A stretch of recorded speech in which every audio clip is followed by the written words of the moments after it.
오늘 에베소서 마지막 시간인데요.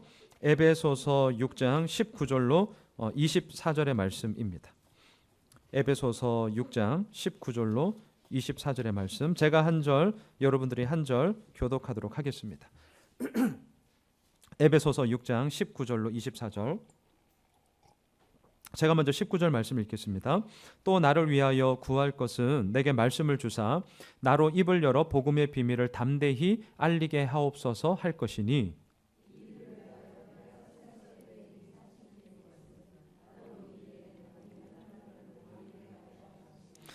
나의 사정 곧 내가 무엇을 하는지 너희에게도 알리려 하노니, 사랑을 받은 형제여 주 안에서 진실한 일꾼인 두기고가 모든 일을 너희에게 알리리라.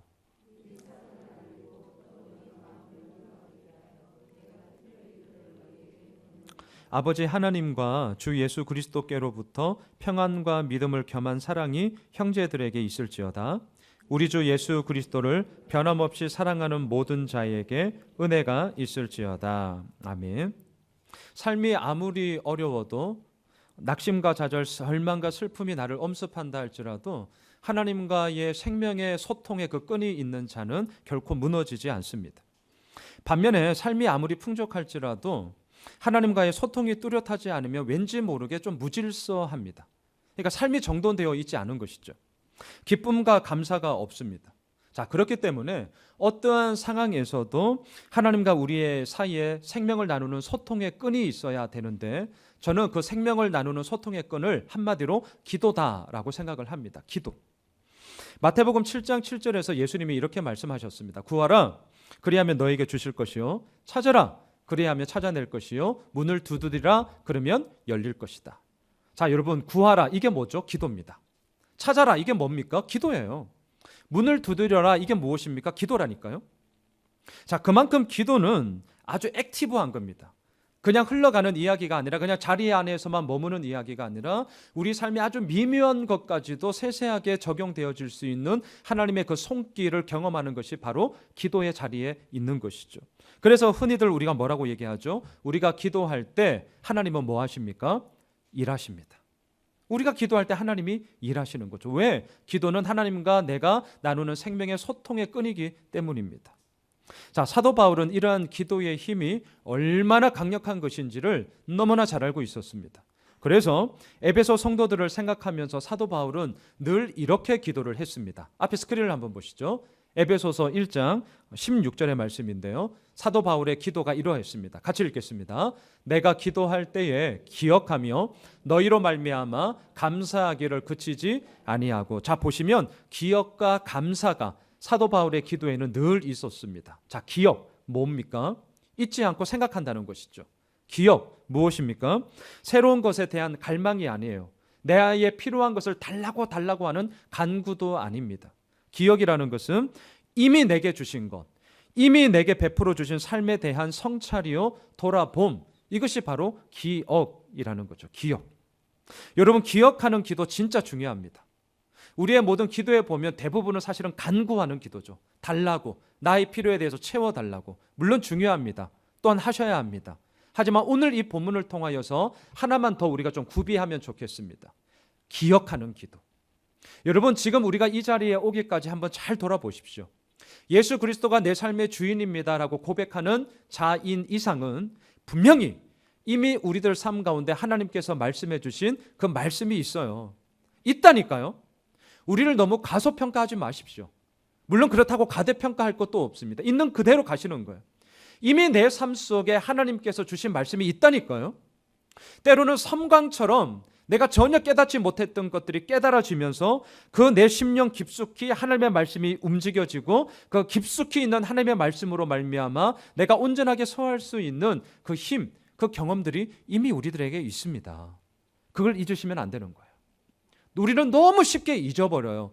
그러니까 그 잊어버림이 뭘로 나오느냐? 달라고 하는 간구로 끊임없이 욕망의 이야기로 변질되더라는 것이죠. 여러분, 사도 바울은 기억하는 기도가 있었습니다. 기억하는 기도. 또한 그 기억하는 기도로 말미암아 오늘 내 삶의 현실이 어떠하든지 간에 그 말씀 붙잡고 나의 오늘의 삶 가운데 선포하는 거죠. 그리고 하나님의 일하심을 바라보며 나아가는 기억하는 기도. 자, 또 하나 감사가 있었어요. 감사. 오늘이 추수감사 주일이기도 한데요. 자, 여러분 지금 사도 바울이 처해 있는 형편이 무엇입니까? 우리가 오늘까지 이제 에베소서를 보고 마치는데 24번에 걸쳐서 쭉 살펴본 결과 사도 바울의 삶의 형편은 세상적인 기준으로 말하면 정말 보잘것 없습니다. 로마 감옥에 갇혀 있습니다. 수감되어 있습니다. 자유함이 없습니다. 자, 그러면 사람들은 이렇게 말할 수 있을 것입니다. 아니, 지금 누가 누구한테 감사를 얘기합니까? 당신이나 잘하세요. 자기 앞가림이나 잘하시지 뭘 감옥에 갇혀있는 양반이 우리에게 감사라고 얘기하는 거냐. 웃기고 있네. 이렇게 얘기할 수 있는 것이죠. 자, 하지만 사도 바울의 기도에는 감사가 있었다는 거죠. 자, 이게 무엇이겠습니까? 사도 바울에게 있어서 이 감사의 개념은 세상 사람들이 흔히 생각하고 있는 그 보편적 개념과는 달랐기 때문입니다. 다시 말할까요? 내가 원하던 조건이 충족되었을 때 우리는 감사하죠. 내가 그렇게 갖고 싶었던 것을 내 손에 딱 쥐었을 때 우리는 저절로 감사하게 되죠. 이것을 일컬어서 우리는 조건적인 감사다라고 얘기하지 않습니까? 그런데 사도 바울에게 있어서의 감사는 절대로 조건적인 감사가 아니었습니다. 그에게 있어서 감사는 이것입니다. 내가 계획하던 것이 이루어졌기 때문이 아니라 조건과 환경과 상황이 어떠하든지 간에 오직 하나님만을 의지하는 믿음에서 오늘 내 삶 속에 선포하는 신뢰의 고백이 감사였기 때문입니다. 다시 말할까요? 하나님과 생명을 나누는 이 소통의 끈인 기도를 붙잡고 오늘 나의 삶 속에 어떠하든지 간에 눈물이 있든 아픔이 있든 좌절이 있든 간에 상관없어요. 반대로 기쁨이 있든 잘나감이 있든 상관이 없어요. 그 있는 그들의 오늘 삶 속에 하나님이 행하신다. 하나님이 하실 것이다. 그 하나님이 나와 함께 하신다는 것을 선포하는 신뢰의 고백. 이게 언제나 사도 바울이 가지고 있던 감사의 개념이었다는 거죠. 그러니 이 조건적인 감사에 우리가 함몰되기 시작하면 범사에 감사하라. 데살로니가 전서에서 말하는 이 말씀은 안 맞아 갑니다. 안 맞아. 어떻게 범사에 감사할 수 있냐라고 우리는 반문하게 되는 것이죠. 자, 이처럼 사도 바울의 기도에는 기억하는 기도가 있었고 감사하는 기도가 있었습니다. 사도 바울은 기도하는 사람이었습니다. 그렇기 때문에 오늘 에베소서를 마치는 결론에서도 사도 바울은 자신을 위하여서 기도해 주십시오라고 중보 기도를 요청하는데요. 19절을 우리 다시 한번 보실까요? 오늘 보면 19절을 보십시오. 우리 함께 읽겠습니다. 또 나를 위하여 구할 것은 내게 말씀을 주사 나로 입을 열어 복음의 비밀을 담대히 알리게 하옵소서 할 것이니. 자, 여러분 누군가의 기도 제목을 잘 보면 사실은 그분이 고민하는 것, 또 그분이 생각하는 것, 그리고 오늘 그분의 삶의 현실 속에서 좀 마음을 쏟고자 하는 것, 또한 그 속에서 추구하고자 하는 소위 방향이나 가치, 정신들을 실은 우리가 기도의 제목을 이렇게 들여다보면 알 수 있죠. 자, 19절에서 사도 바울이 기도 제목을 이렇게 내놓고 있는데 한번 잘 보십시오. 또 나를 위하여 구할 것은 나를 위해서 좀 기도해 주세요 라고 요청을 하면서요, 제일 먼저 기도 제목을 내놓는 것이 무엇입니까? 내게 말씀을 주사입니다. 내게 말씀을 주사.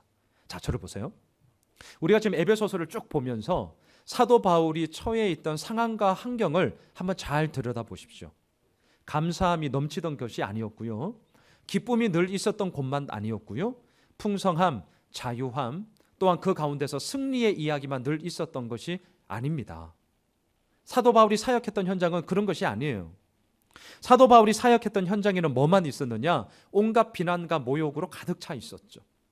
심지어는요, 살기 위해서 몰래 도망을 가야 할 때도 있었고, 루스드라라는 곳에서는 돌에 맞아서 사람들이 죽은 줄 알고 성 밖으로 내다 버리는 일도 당했던 적이 있습니다. 이게 사도 바울의 사역의 현장이었습니다. 이런 길을 사도 바울이 갔다는 것인데 한번 질문해 볼게요. 우리들 같으면 이런 길을 가시겠어요? 우리 같으면? 쉽지 않습니다. 정말 쉽지 않아요. 저도 못 갈 것 같아요. 왜? 이왕이면 꽃길 가고 싶잖아요. 이왕이면 흙길보다 꽃길 가고 싶거든요. 이왕이면 즐겁고 기쁜 길 가고 싶습니다. 이왕이면 오늘 추수감사주일인데 추수의 풍성함으로 그 기쁨을 나누는 길, 이왕이면 그 길 가고 싶어요. 이왕이면. 자, 그런데 사도 바울은 정반대의 길이었음에도 불구하고 왜 그 길을 갔느냐? 오늘 이 기도 제목이 바로 그것을 반영하는 것입니다. 나에게 말씀을 주사. 다시 말할까요? 사도 바울이 하나님의 사람으로서 그 복음을 붙잡고 나아갈 수 있었던 길은 자기 계획도 아니었고 자기의 결단으로 인해 이루어진 것도 아니었고 다메섹 도상에서 부활하신 주님을 만남으로 그의 삶 속에 말씀이 쑥하니 들어왔기 때문인 것이죠. 그러하기 때문에 이 기도의 제목은 자신의 모든 삶을 투영해서 나오게 되는 자기의 믿음의 고백입니다. 나에게 말씀을 주십시오. 나에게. 자, 그런데 제가 이 부분을 계속 좀 묵상을 하면서 이런 생각을 한번 해보았습니다. 자, 여러분, 오늘 우리가 추수감사 주일로 예배를 이렇게 드리고 있는데요. 예수를 믿고 또한 하나님의 은혜로 말미암아 지금까지 여기로 왔습니다라고 우리가 얘기를 할 수 있죠. 지금까지 지내온 것 다 주의 크신 은혜라. 우리의 고백 맞습니다. 하지만 그 고백을 하고 있는 우리들의 마음 한켠에 보시면 어떻습니까? 여전히 쓰라린 이야기가 있습니다. 여전히 해결되지 않은 미해결 과제로 말미암아 이거 어떻게 해야 되나 전전긍긍하는 문제가 있다니까요. 또한 그것으로 말미암아 여전히 갈등에 또한 여러 가지 많은 어려움에 함몰되는 이야기가 있습니다. 그런데 잘 보세요. 모든 것이 다 주님의 은혜입니다. 진짜 맞는데 그럼에도 불구하고 한편에서는 나의 갈등과 삶의 어려움의 이야기가 늘 같이 번갈아 가고 있더라는 거죠. 왜 그럴까? 왜? 물론 많은 이유가 있겠지만 제가 사실은 앞서 제가 의도적인 용어를 하나 반복해서 썼던 것이 있습니다. 저의 의도인데 이왕이면이죠. 이왕이면. 자, 이왕이면. 꼭 라면 이름 같죠? 신라면, 진라면, 이왕이면. 이왕이면. 자, 이게 뭐죠? 이왕이면. 한번 잘 들여다보세요. 나의 바람입니다. 나의 바람.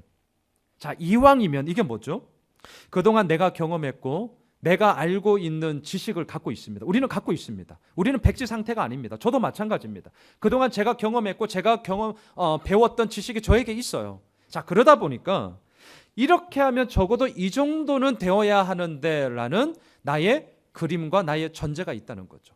이 정도 투입하면 A를 투입하면 적어도 B 정도는 쳐줘야 되는데 이게 안 나왔다? 그럼 왜 이렇게 되는 거지? 이러한 우리들의 그림이 있다니까요. 우리의 전제가 있죠. 자, 그런데 이러한 이왕이면이라고 말을 하는 표현에서의 나의 바람, 나의 전제, 나의 생각이 크면 클수록 반비례되는 게 있습니다. 그것이 뭐냐면 하나님의 음성이 우리들 가운데 들리지를 않게 된다는 거죠. 하나님의 음성의 볼륨이 작아서가 아닙니다. 하나님의 음성이 없어서가 아니라니까요. 하나님의 음성은 여전히 우리들에게 오늘도 이 말씀을 통하여 울려 퍼지고 있는데 우리가 왜 못 듣느냐? 우리가 왜 갈팡질팡하느냐? 제가 단언하건대 내 안에 내가 너무 크기 때문이에요. 이왕이면 이게 너무 커요. 나의 바람이라니까요. 나의 생각과 나의 그림과 나의 전제가 너무 크니까 하나님의 볼륨이 점점 줄어드는 것처럼 우리들 삶 속에 희미해지게 되더라는 것이죠. 자, 우리가 열왕기상 말씀을 지금 큐티하고 있습니다. 이제 12월 달 가면 열왕기상 18장 말씀을 묵상하게 될 거예요. 우리가 너무나 잘 알고 있는 사건이 나오죠. 엘리야가 갈멜산에서 우상을 섬기는 이방 선지자들과의 한판 대결이 나옵니다. 결과를 우리는 알고 있습니다.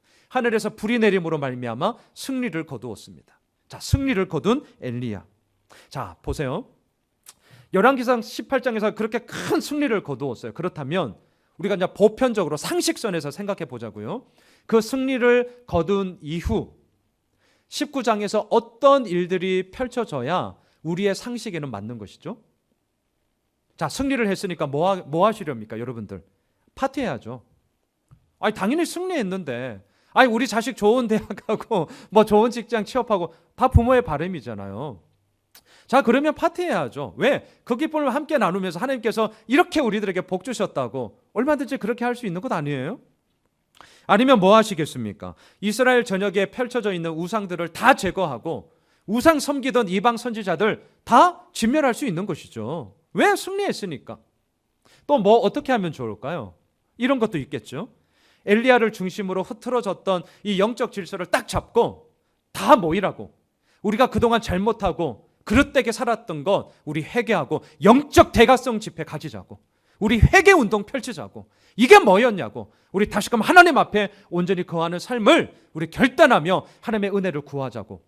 대각성 집회에 열만하죠. 자, 이게 우리가 보편적으로 생각할 때에 승리한 이후에 펼쳐지는 이야기의 그런 그림들 아니겠어요? 자, 그런데 문제는 무엇입니까? 승리한 이후에 펼쳐지는 이야기가 그렇게 우리가 생각하는 것과는 다르다는 거예요. 자, 이게 우리들의 문제이기도 합니다. 승리한 이후. 우리가 지금 열왕기상 말씀을 묵상하고 있는데 제가 지난 수요일에도 말씀을 이미 드렸지만 솔로몬을 통하여서 불편한 진실들을 우리가 지금 날마다 보고 있습니다. 솔로몬의 첫인상이 너무 좋습니다. 지혜의 왕이에요. 이 첫인상이 너무 좋다 보니까 이후에 있는 모든 삶의 형태도 다 지혜롭게 하는 것 같고 하나님의 말씀에 온전히 거하는 것처럼 보이는데 아니더라는 거죠. 그게 너무 불편한 거예요. 지금 제가 열왕기상 말씀을 묵상하면서 계속 그 이야기예요. 11장 솔로몬이 죽을 때까지 실은 그 이야기입니다. 돌이킴의 이야기가 없어요. 정말 불편합니다. 근데 어떻게 해요? 그게 본문이니 날마다 새벽마다 그 말씀을 전하고 또 이제 수요일에도 그 말씀을 다시 한번 정리해야 될 것 같은데요. 자, 승리한 이후, 지혜를 얻은 이후, 이게 더 중요한 것이죠. 승리도 중요하지만 그 이후의 모습이 어떠하느냐에 따라서 더 크게 무너지는 삶의 이야기가 우리들 가운데 너무나 많이 있기 때문입니다. 자, 엘리야도 마찬가지죠. 승리했습니다. 그렇게 큰 승리를 거두었어요. 근데 열왕기상 19장 우리가 전혀 생각지 못했던 그림이 나오죠. 광야로 도망갑니다. 로뎀나무 아래에 쉬고 있습니다. 자기의 생명을 거두어 달라고, 나 죽여 달라고 얘기하고 있습니다. 자, 흐름상 이게 안 맞아요. 열왕기상 18장에서 그렇게 승리를 했다고 하고 있는, 그 환호하고 있는 엘리야가 나오더니 갑자기 19장에서는 나 죽여주세요 이러고 있다는 거죠. 왜 그런 거예요? 왜? 엘리야가 조울증 걸렸죠? 감정 컨트롤이 안 되는 겁니까? 그게 아니죠. 성경은 여기에서 우리들에게 메시지가 있는 거예요. 이 그림을 통해서 우리들에게 던져주는 메시지가 있다고요. 그건 뭐냐? 엘리야 역시 이왕이면이라는 자기 그림과 자기 전제가 너무나 컸기 때문이죠.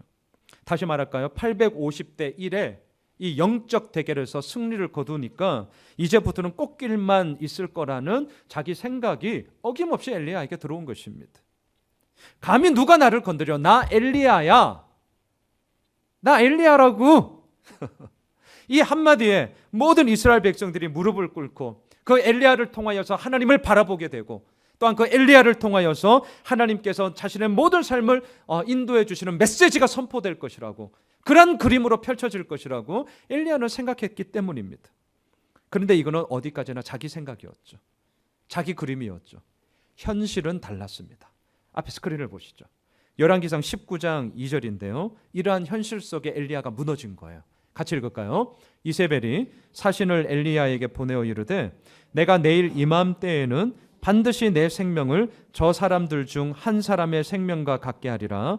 그렇게 하지 아니하면 신들이 내게 벌 위에 벌을 내림이 마땅하니라 한지라. 왕비 이세벨은 결과에 승복하지 않았습니다. 이게 현실입니다. 우리가 승리한 이후에 모든 것이 다 이루어질 것 같죠? 이왕이면 꽃길을 걸어가고 싶은데 꽃길만 될 것 같죠? 그게 아니라는 거예요.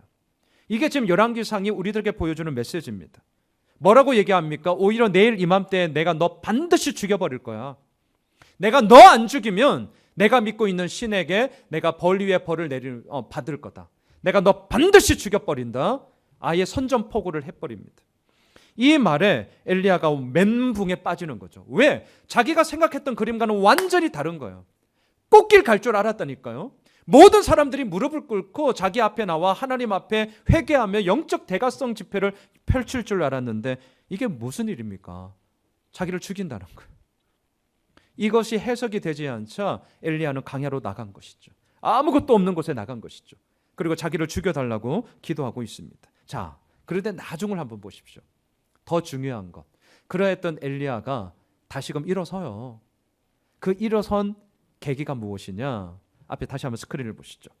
열왕기상 19장 9절인데요. 같이 읽겠습니다. 시작. 엘리야가 그곳 굴에 들어가 거기서 머물더니 여호와의 말씀이 그에게 임하여 이르시되 엘리야야 내가 어찌하여 여기 있느냐. 엘리야가 다시금 일어설 수 있었던 길은요 하나요. 하나님의 세밀한 음성이 그에게 들렸기 때문에. 오늘 에베소서 본문으로 빗댄다면 내게 말씀을 주사요. 내게 말씀을 주사. 여러분 이왕이면이라는 나의 그림과 나의 전제가 생각보다 큽니다. 우리 커요. 이게 크면 클수록 뭐가 나오느냐? 19장 9장 방금 읽었던 것처럼 네가 어찌하여 여기 있느냐? 우리의 삶의 자리가 흔들립니다. 네가 어찌하여 여기 있느냐? 여러분, 행여나 이 자리에서 우리의 삶의 자리가 정돈되지 못하고 이게 어찌하여서 이렇게 될까? 정말 어찌하여 이런 질문들을 가지고 계신 분이 계시다면 오늘 이 사도 바울의 기도 제목을 꼭 붙잡으셔야 됩니다. 내게 말씀을 주십시오. 이 무질서함과 정돈되지 못함의 출발점은요, 우리 눈에 보이는 그런 형식적인 게 아닙니다. 아무리 눈에 보이는 거 치장해 보십시오. 그것으로 될 것 같으면 이 세상 더 화평하게 살을걸요? 그게 아닙니다. 내게 말씀을 주사, 그 하나님의 말씀이 내 가운데 들어와야만 나의 모든 삶의 영적 질서가 잡히고 질서 잡힘 속에서 하나님의 행하심을 맛보게 되는 것이죠. 사랑하는 성도 여러분, 하나님의 말씀이 날마다 내 안에 주어지지 않는다면 어제의 승리는 더 큰 오늘의 절망이 될 수 있습니다. 어제의 승리가 내일 그리고 앞으로의 모든 일들을 보장해 줄 것이라 착각하지 마십시오. 그거 우리 착각이에요. 우리 착각. 하나님의 말씀이 내 안에 진리가 되지 않는다면 내 경험, 내 생각, 내 전제가 내 안에서 큰 소리를 치면서 막 난장판을 칠 것입니다. 이왕이면 이 함정에 빠져서 막 허우적대게 될 거예요. 하나님의 말씀이 오늘 나를 이끌지 못한다면 아무리 엘리야라 할지라도 별 수 없어요. 하나님의 말씀이 내 안에 진리가 되지 않는다면 아무리 사도 바울이라 해도 별 수 없다니까요. 사도 바울은 이 사실을 알고 있었기 때문에 오늘 에베소서를 마치면서 마지막으로 성도들에게 간구하는 거예요. 내게 말씀을 주사. 이게 그냥 나오는 게 아닙니다. 내게 말씀을 주사. 여러분, 내게 말씀을 주사. 이것은 오늘 단지 설교하고 있는 양순원 목사의 이야기도 아니고요. 신학교에서 말씀을 가르치는 신학교 교수만의 이야기도 아닙니다. 이건 정말 우리 모두의 이야기입니다. 이 자리에 돌아보세요. 회사에서 열심히 일하는 우리 회사원들 이 자리에 계십니다. 또한 사업을 이끌어 가시는 사장님도 이 자리에 계시고요. 또한 민원센터에서 주민들 민원 해결해야 되는 우리 공무원도 이 자리에 계시고, 제 머리를 예쁘게 이발해 주시는 우리 헤어 원장님도 계시고, 제품 개발하는 기획자도 있고, 또한 어르신들을 섬기는 복지사님도 있고, 나라를 지키는 군인도 있고, 정말 이 자리에 우리 교회에 참 다양한 많은 분들이 계십니다. 하나님이 우리를 부르신 자리는 다 달라요. 정말 다 다릅니다. 그리고 삶의 모양과 형편 역시 다 다릅니다. 하지만 그럼에도 불구하고 어디에 있든지 무엇을 하든지 간에 우리 모두에게 동일하게 적용되는 기도의 제목이 있습니다. 잊지 마세요. 오늘 사도 바울이 요청하는 것, 내게 말씀을 주사요. 내게 말씀을 주사. 왜냐하면 하나님께서 우리에게 주시는 이 말씀이 생명이기 때문입니다. 하나님께서 우리에게 주시는 말씀이 진리고 우리들의 모든 힘과 능력이 되기 때문인 것이죠. 왜 우리가 큐티를 강조합니까? 정말 왜 날마다 말씀을 묵상해야 된다고? 이 말씀 보지 않으면 우리가 살 길이 없다라고 제가 왜 그렇게 외치는 것입니까? 진짜 이유는 딱 하나예요. 말씀이 우리 안에 있지 않으면 말씀대로 사는 게 아니라 사는 대로 말씀을 갖다 붙이기 시작하더라고요. 다시 한번 잘 들어주세요. 말씀이 내 안에 있지 않으면 말씀대로 사는 것이 아니라 사는 대로 말씀을 갖다 붙이기 시작해요. 이 갖다 붙인다는 말을 달리 말하면 내 편의대로 말씀을 해석하기 시작하더라는 것이죠. 생각하는 대로 살아야 되는데 사는 대로 생각하는 경우가 점점 더 많아집니다. 우리가 왜 망가집니까? 진리가 없어서가 아닙니다. 진리이신 그 말씀을 우리가 외면하기 때문이에요. 그런데도 우리는 항변합니다. 말씀 보여달라고. 이미 우리들에게 선포되어졌습니다. 진리는 있다니까요. 근데 그 진리 되신 말씀을 우리가 외면함으로 말미암아 삶의 무질서함이 이루어지는 것이죠.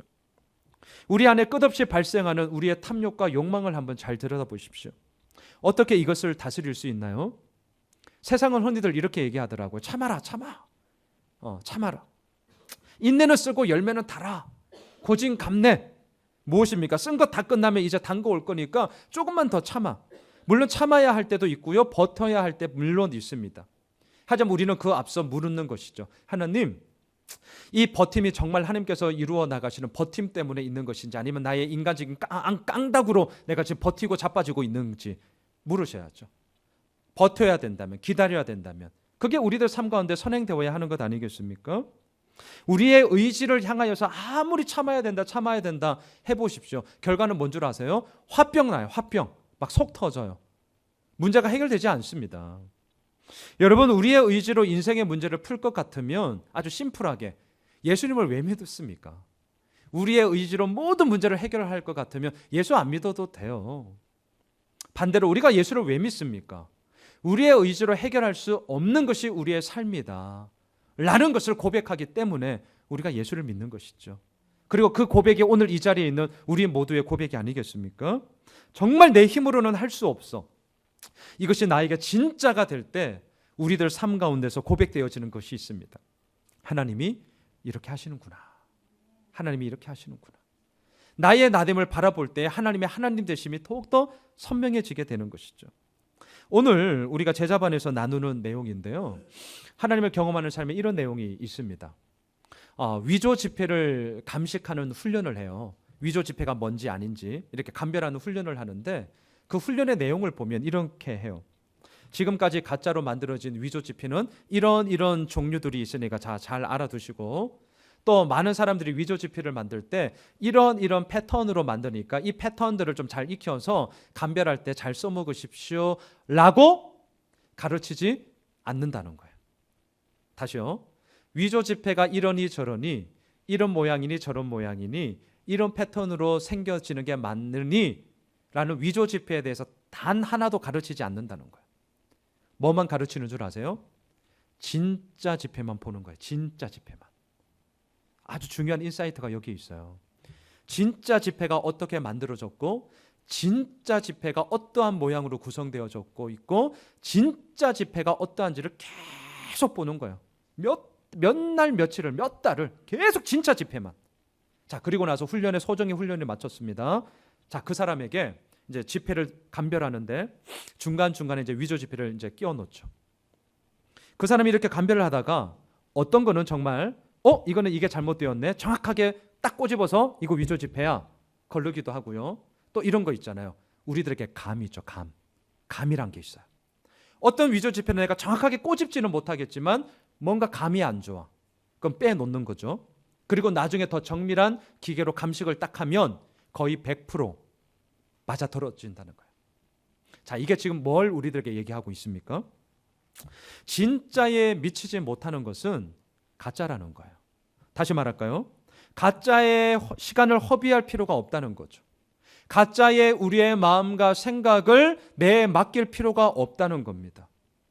우리가 오늘도 집중하고 오늘도 바라보고 오늘도 그것을 붙잡아야 할 것은 어디에 있느냐?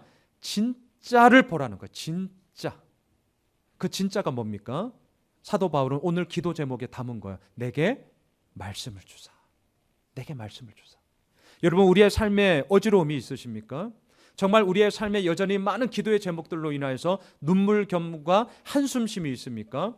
단언합니다. 기도하십시오. 주님, 내게 말씀을 주십시오. 그리고 오늘 이 말씀이 우리들에게 이미 선포되어지는 것이죠. 이 말씀을 주사 여기서부터 우리들의 모든 문제들이 해결되어지는 것입니다. 자, 그러면 말씀을 주시면 이후에 어떻게 되죠? 19절 중반을 한번 보십시오. 19절 중반. 나로 입을 열어 복음의 비밀을 담대히 알리게 하옵소서. 자, 여기서 사도 바울이 말하는 복음의 비밀이란 유대인이나 이방인이나 모두가 다 예수 그리스도 안에서 하나가 되었습니다 라는 것을 의미합니다. 앞에 스크린을 한번 보시죠. 에베소서 3장 6절의 말씀이 바로 이 구절을 얘기합니다. 같이 읽겠습니다. 이는 이방인들이 복음으로 말미암아 그리스도 예수 안에서 함께 상속자가 되고 함께 지체가 되고 함께 약속에 참여하는 자가 됨이라. 이것을 일컬어서 오늘 본문에서는 복음의 비밀이라고 얘기하는 것입니다. 자, 그런데 좀 궁금한 게 있었어요. 왜 하필이면 복음의 비밀이라는 말을 쓸까요? 비밀. 그냥 바꿔서 복음의 능력, 확 들어오지 않습니까? 복음의 은혜, 우리들 마음에 따뜻함을 주죠. 아니면 복음으로 말미암아 이루어지는 풍성함, 우리들에게 뭔가 그림의 시각적인 언어가 오죠. 복음의 능력, 복음의 풍성함, 복음의 소망, 좋은 말이 얼마나 많이 있습니까? 근데 왜 말씀을 묵상하면서 걸렸던 것은 뭐냐면 사도 바울이 왜 하필이면 비밀이라는 단어를 쓰지? 궁금했어요. 비밀. 왜 비밀이라고 할까? 여러분, 비밀이라는 말은 뭐예요? 알아서는 안 될 것을 이렇게 감추어 놓는 게 비밀이잖아요. 아니면 몰래 숨겨 놓기 때문에, 남들이 모르는 자리에 몰래 숨겨 놨기 때문에 이걸 이제 우리가 비밀이야, 비밀. 너만 알아. 근데 알죠? 다 알아요. 뭐 이제 너만 알아. 요거. 자, 비밀. 그러면 복음이 너만 알아. 그런 의미일까요? 그게 아니에요. 그게 아니라고. 왜 비밀이라고 할까?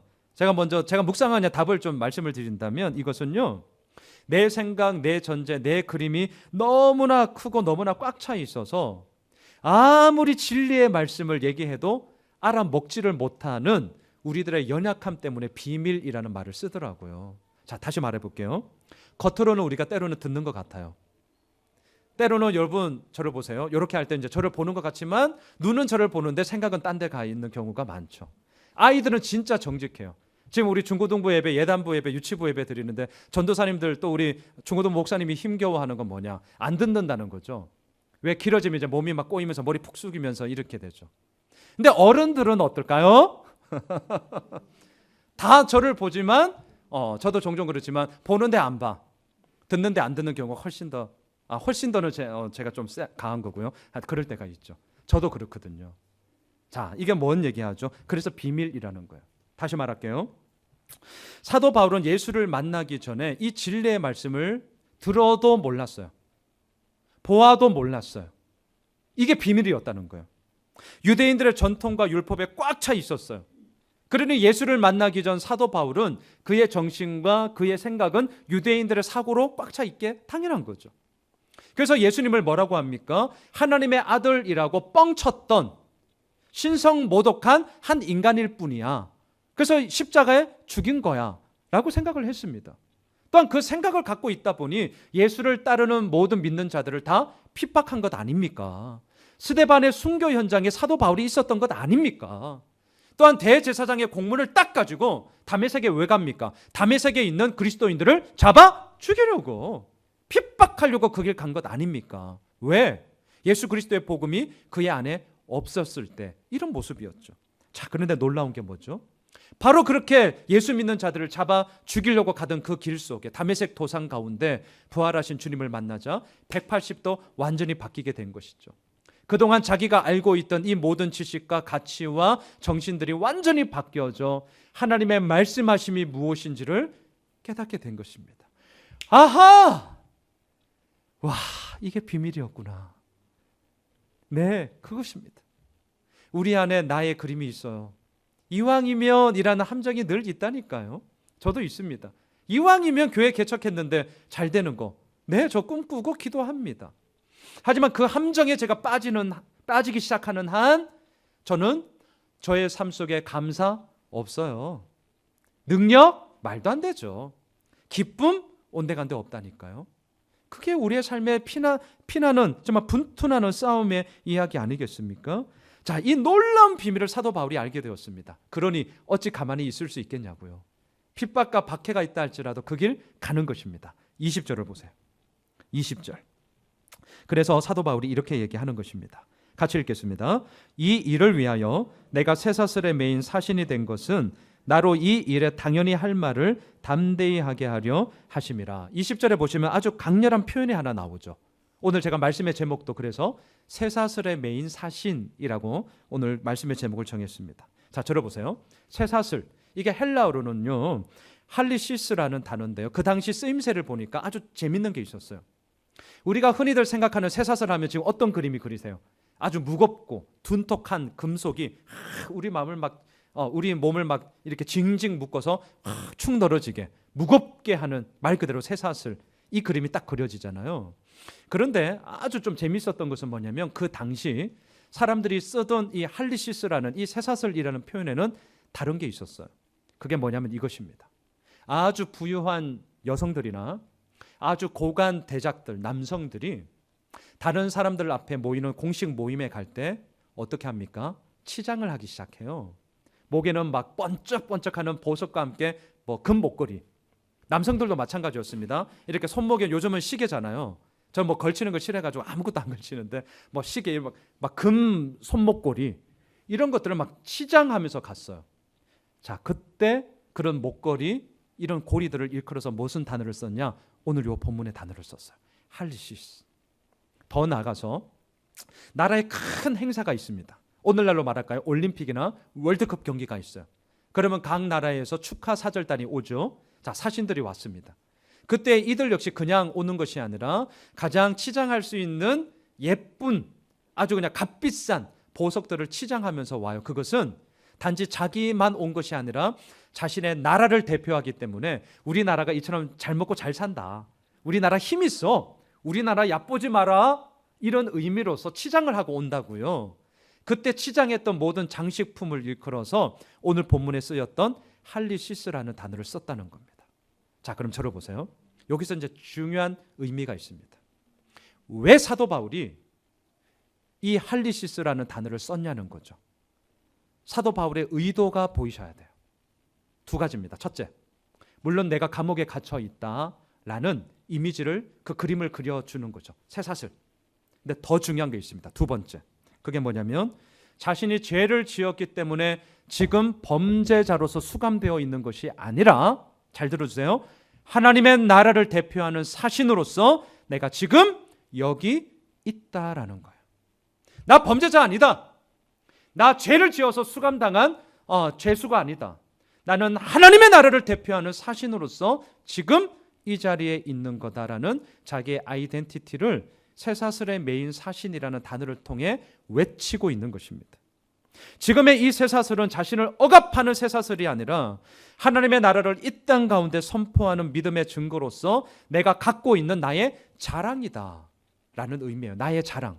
자, 그래서 쇠사슬의 메인 사신이란 구절을 읽으시면서 사도 바울 안 됐다, 사도 바울 진짜 누추하다, 너무 무능하다, 불쌍해, 쭈쭈쭈쭈 어떻게 해야 돼, 이렇게 생각하시면 에베소서를 완전히 지금 잘못 읽고 있는 거예요. 많은 분들은 이 구절을 그렇게 봐요. 저 어떻게 불쌍해서. 근데 사도 바울의 마음을 지금 못 보시는 거예요. 쇠사슬의 메인 사신, 이 말을 하는 것은요, 사도 바울의 당당함이었습니다. 다시요, 내가 지금 이 자리에 있는 것은 하나님의 나라를 대표하는 사신으로 있다는 거예요. 할리시스, 사신으로 있다는 거예요. 사도 바울의 이 말은 당당함이었고요, 사도 바울의 이 말은 유능함이었고 풍성함이었고 자신만만함이었어요. 자신감이었어요. 자, 그래서 20절 하반절을 한번 보세요. 이러한 당당함과 유능함이 무슨 말과 연결이 되냐면요, 나로 이 일에 무슨 단어를 쓰죠? 당연히. 그리고 한 말을 뭐죠? 담대히 하게 하려 하심이라. 네, 당연히와 담대히라는 단어가 그렇기 때문에 지금 연결이 되어지는 겁니다. 쇠사슬의 메인 사신이 초라하고 궁핍하고 불쌍하고, 아이고 저 어떻게 저놈의 인생 보금 하더니 그냥 벗겨지는구만, 이런 걸로 그냥 끝나버린다면 당연함, 담대함, 이 단어가 안 나오죠. 사도 바울에게는 자신만만함이었고요, 자신의 의지가 아니라 하나님께서 나를 보내주셨다는 부르심의 확신을 있었기 때문에 당당함으로써 이 얘기를 하고 있는 것입니다. 여러분, 당연히 해야 할 말을 담대히 하지 못할 때가 있습니다. 예수 믿으십시오. 네, 당연한 말이죠. 근데 우리들 삶 속에 담대히 하지 못할 때가 있습니다. 왜냐하면 내가 예수 믿는 자로서 그렇게 잘 살아가고 있나 라는 나의 나됨에 대해서 머뭇거림이 있기 때문에, 나 자신의 당당함이 없기 때문에 담대히 말하지 못할 때가 있습니다. 반대로 당연치 않은 말을, 해서는 안 될 말을 아주 담대하게 하는 경우도 있습니다. 예를 들어 신천지 어떻습니까? 말씀을 이리 깨고 저리 깨요. 문맥에 전혀 맞지 않아요. 정말 성경을 읽으실 때 문맥을 꼭 보셔야 됩니다. 근데 문맥에 맞지 않은 것을 이렇게 얽히고 설키고 해서 딱 묶어서 외치고 있어요. 왜 그런 것입니까? 나는 옳고 너는 틀렸다, 자기들 나름대로의 자기 확신에 빠져 있기 때문에 당연치 않은 말임에도 불구하고 담대히 전할 때가 있더라는 것이죠. 여러분, 당연히 할 말을 담대히 전하지 못하는 건 문제입니다. 하지만 당연치 않은 말을 또한 담대히 전하는 건 역시 문제입니다. 우리는 당연한 말을 오늘 사도 바울의 기도 제목처럼 담대히 전해야겠죠. 그 출발점이 어디에 있습니까? 19절이라는 것을 읽지 마십시오. 내게 말씀을 주사요. 내게 말씀을 주사. 바라기는 쇠사슬의 메인 사신의 이 마지막 간구를 정말 잊지 마십시오. 내게 말씀을 주사. 하나님의 말씀이 우리 가운데 거하실 때에 우리들 삶에 담대함이 있을 줄 믿습니다. 우리들 삶에 담당함이 있을 줄 믿습니다. 그리함으로 하나님께서 이루어 나가시는 풍성함의 은혜를 우리 모두가 맛보게 될 것입니다. 자, 한편 21절 22절을 보세요. 자신의 동력자인 두기고를 이렇게 언급합니다. 두기고는요, 사도 바울이 3차 전도 여행을 마치고 예루살렘으로 돌아올 때 소아시아 지역을 대표하는 대표자로 함께 데려왔던 자입니다. 그리고 훗날 그레데 섬을 목회하던 디도의 후임으로 언급되기도 했었고요. 사도 바울의 마지막 사역이 있을 때에는 에베소로 이 두기고를 다시금 파송할 정도로 아주 신뢰가 두터웠던 자입니다. 21절을 보십시오. 함께 읽겠습니다. 나의 사정 곧 내가 무엇을 하는지 너희에게도 알리려 하노니 사랑을 받은 형제여 주 안에서 진실한 일꾼인 두기고가 모든 일을 너희에게 알리리라. 사도 바울은 감옥에 수감되어 있어서 자유로운 몸이 아닙니다. 그래서 두기고를 보냅니다. 그런데 보십시오. 두기고는요, 단지 두기고가 가는 것이 아니라 사도 바울이 가는 것과 똑같습니다. 왜냐하면 두기고가 가지고 있는 메시지는 사도 바울이 전하는 메시지였기 때문입니다. 여러분, 아무리 메시지가 옳다고 할지라도 그 메시지를 전하는 메신저가 옳지 못하다면 다른 사람들로 하여금 그 메시지의 신뢰도는 완전히 떨어질 것입니다. 여러분, 기자들이 아무리 올바른 뉴스를 취재하고 또한 그 뉴스들을 모았다 할지라도 정작 8시 뉴스, 9시 뉴스의 앵커가 바보야, 허허허 여러분 이러면서 바보가 그 뉴스를 전한다고 생각해 보세요. 아무리 옳은 뉴스라 할지라도 그 앵커가 바보이기 때문에 사람들은 그 앵커를 믿지를 못하는 거죠. 그 뉴스의 신뢰도는 바닥을 치는 것 아니겠습니까? 목사도 마찬가지죠. 하나님의 말씀이 생명입니다. 하나님의 말씀이 진리입니다. 그런데 그 생명인 말씀, 그 진리의 말씀인 이 말씀을 목사가 전하는데 성도들과의 사이 속에서 신뢰를 얻지 못한다. 그 목사의 삶이 형편이 없다. 또한 그 목사의 삶이 추구하는 정신이 뭔가 이상하다. 그렇다면 말씀은 하나님의 말씀을 전하는 것이지만 표면적으로는 그 말씀이 이 공동체 가운데서 생명력 있게 나타나지 못하는 거죠. 그래서 세상의 지탄을 받는 거잖아요. 그렇게 큰 교회가 사람들이 많이 모이면 뭐합니까? 추구하는 정신을 한번 잘 보시라고요. 무조건 크다고 해서 나쁜 것 아닙니다. 그렇다고 우리 교회처럼 작다고 다 좋습니까? 그것도 아닙니다. 크기의 문제가 아니에요. 물론 나중에는 크기의 문제와도 연결은 되지만 그렇지만 본질적으로는 크기의 문제가 아닙니다. 뭡니까? 그 안에서 작동하는 정신의 문제죠. 결국 사람의 문제죠.